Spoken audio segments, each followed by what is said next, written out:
Welcome back to Bernat.com. Today we're going to be learning the knit stitch. It's the most basic stitch of what you need to learn to knit, and I'm going to take you through it step by step and show you how easy it is to do this stitch. In no time at all, you're going to be knitting like a pro. So let's gather up our supplies and we'll get started. You're going to need a ball of yarn and a corresponding pair of knitting needles. Today I'm going to use Bernat Super Value as my yarn.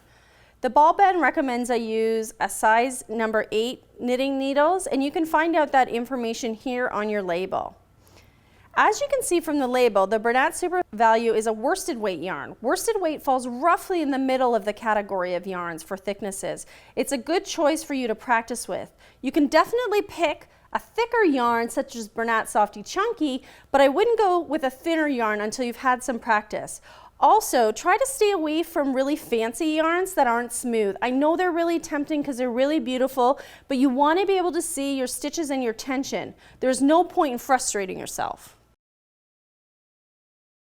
Okay, now that we have our supplies together, we need to start with 10 cast-on stitches onto your needle, and then we're going to start our first knit stitch.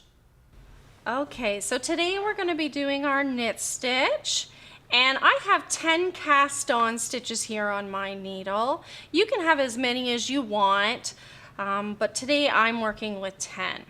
So what I want you to do is hold your needle that has your cast on stitches in your left hand, and I want you to have your empty needle in your right hand. So what we want to do is we want to take our right needle and hold it on this side of our first stitch, so on the left of it, and we want to kind of poke it through that loop. I don't want you to go in between your stitches. I want you to actually, and I'm going to try to show this to you, see how I can kind of show you the loop. I'm going to go right through it, underneath and behind, so that I kind of create this X with my needles. So I'm going to show you that one more time. I'm actually going to put my needle through that loop to the back. You want to go from the left side. So remember, it helps you if you start your needle on the left of your stitch and go in and through. So when you're getting ready, the next thing we're going to do is we're going to wrap our yarn around our needles. But when you do that, one of the tricks to do is to hold your X with your finger and your thumb. That way it gives your right hand freedom to work with your yarn. Now, when you work with your yarn, I want you to make sure you're not using this, your yarn tail. I want you to be using your yarn that's attached to your ball. That's called your working yarn. So, I'm going to let go of mine so that you can see what I'm doing. What I want you to do, and it's the same wrap we learned when we learned the cast on, you want to wrap in a counterclockwise movement. So you want to go behind your right needle, around to the front, and then you lay it down sort of in between your two needles. So let me show that to you one more time.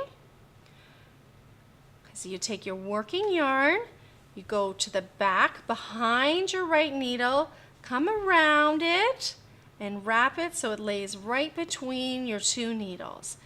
Then what I want you to do is to take your right needle and actually pull that wrapped yarn through to the front. So let me show that to you. I'm actually going to wrap around again, and I'm going to pull that loop with the tip of my right needle through to the front. Then what I want you to do is just gently, this loop that's on that we worked through, this one on your left needle, I want you to actually drop that off. I know that's kind of scary to do, but I promise you it's the right thing to do. Okay, let's do this again so you can practice some more. I'm going to walk you through it again. So what I want you to do is to take your right needle and place it through the loop. So remember, we start on this side, the left side of our loop, and we bring it over and we go right through that loop. So we have it there. Now, we want to make sure that we're making our X at the thick point of our needles, not at these tips here, because your stitches will get too tight if you're working on the points. So I want to take my yarn that's attached to my ball, my working yarn, and I want to actually wrap it around the needle exactly like we did last time. So you want to start on the right, you want to go behind your needle, and you want to wrap it right around. Now remember, you can have your fingers pinched like this to help you hold your needles in place, but I've let go so that you can see what I'm doing. So let's do that again. We're going to wrap it around from the back all the way around to the front in a counterclockwise move, and then we're going to use our right tip and bring that wrap right to the front as a loop. So we can see that we have 9 stitches on my left needle and 2 on my right needle, but we're working with 10 stitches, so we got to always have our number add up to 10. So what we need to do is slip that extra stitch, or that stitch we were working on, off our left needle, and then we will end up with 8 loops on our left needle and 2 on our right. We want to start on the left side of your stitch. I want to go through our loop to the back, and I want to take my working yarn and I want to wrap it around my right needle, the one that's on the bottom of that X. So we're going to wrap it around like that, bring it to the front, and then I'm going to use my right needle to slide it down and to pull that loop up through to the front. I know it seems awkward at first, but I promise you it's going to get easier. So remember that loop that we just worked through? That's the loop I now want to slide off my left needle. So I'm actually going to pop it right off like that. Okay? So there's no sort of right or wrong way to be holding your hands. It's just going to be whatever starts to feel comfortable for you. At first it's all going to feel uncomfortable, but I promise it does get easier. So here we go again. We start on the left side of our loop. We want to go through, under that needle, through that loop and to the back here. And again, we want to make sure we're working on the thick part of our needles.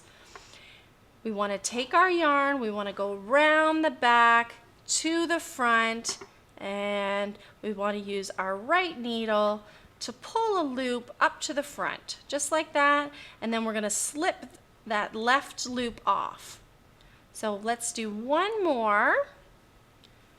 Here we go. So we've inserted it in, and we want to wrap our yarn around our needle, and we want to use our right needle to pull a loop through, and then we're going to slide that right off of our needle, just like that. Okay, I hope you got that, but if not, I have a little rhyme that's going to help you, especially when you're on your own knitting, and it goes like this. All right, so this is how it goes. You want to go, the little rhyme goes, in the front door and out the back, around the flagpole, and out jumps Jack. And then what you want to do is you want to slip that off. So here we go again. In the front door and out the back, around the flagpole, and out jumps Jack. And then we slip off of our left needle. That should help you remember it, right? It's so silly, you can't help but remember it. So in the front door, let's start from here. In the front door and out the back, around the flagpole, and out jumps Jack. And then we slip off. In the front door and out the back, around the flagpole, and out jumps Jack. And slip.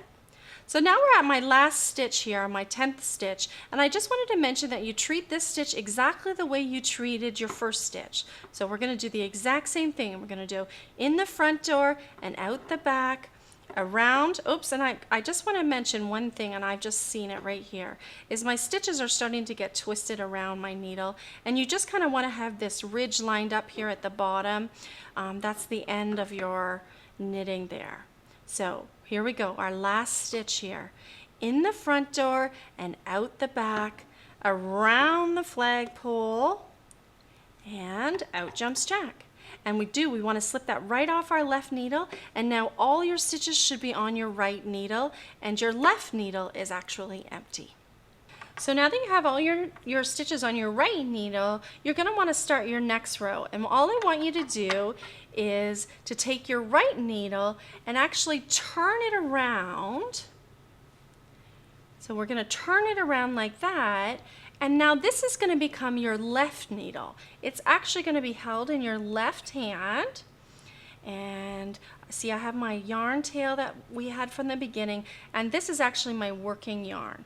So I'm going to actually use the needle that I was using in my left hand. I'm actually going to use it in my right hand, and then we're just going to start knitting exactly like what we did for all the other stitches in the last row.